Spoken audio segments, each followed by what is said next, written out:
குரு பகவான் 8ல போய் மறைஞ்சிருக்கார். ராசி அதிபன் 8ல போய் மறையறாரே அப்படின்னு நம்ம யோசிக்கிறோம் அப்படின்னா, தனுசு ராசி அன்பர்களுக்கு அவங்க சுயஸ்தானத்துக்கும் குரு தான் வந்து பாத்தீங்கன்னா அதிபன். அதே மாதிரி 4ஆம் பாவம் சுகஸ்தானத்துக்கும் அவன் தான் அதிபன். அவன் 8ல போய் மறையறான், உச்சம் பெற்று மறையறான் அப்படின்னு இருந்தாலும் சில விஷயத்துல கவனம் அப்படின்றது தேவை.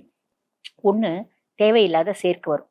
இப்ப நிறைய பேர் தேவையில்லாத சேர்க்கை அப்படின் போது என்ன நினைக்கிறாங்கன்னா, நாங்க ஆண்கள்னா பெண்களால வரும், பெண்கள்னா ஆண்களால வரும் அப்படின்றாங்க. அதுவும் வரும். ஆண்கள்னா ஆண்களாலையும் பெண்கள்னா பெண்கள்னாலையும் கூட வரும். பொண்ணுக்கு பொண்ணையும் கூட பார்க்க வரும். ஆக சேர்க்கையில கவனம் அப்படின்றது தேவை. எல்லாரும் பேசும்போது நல்லா தான் பேசுறாங்க. யார் நல்லவங்க யார் கெட்டவங்கன்னு எப்படி தெரியும்? அனலைஸ் பண்ண நம்மளால முடியாது இல்லையா? அப்ப எல்லாம் பேசுங்க. உங்களோட ரகசியங்களை பகிராதீங்க.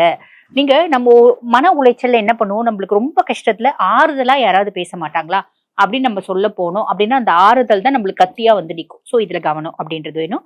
ஹிடன் ரிலேஷன்ஷிப்ஸ், ஹிடன் சீக்ரசிஸ், மறைமுக உறவுகள் ஏதாவது இருக்கு அப்படின்னா அதை ரொம்ப கவனமா டீல் பண்ணுங்க. வெளியே வரதுக்கான வழியும் வாய்ப்பும் உண்டு.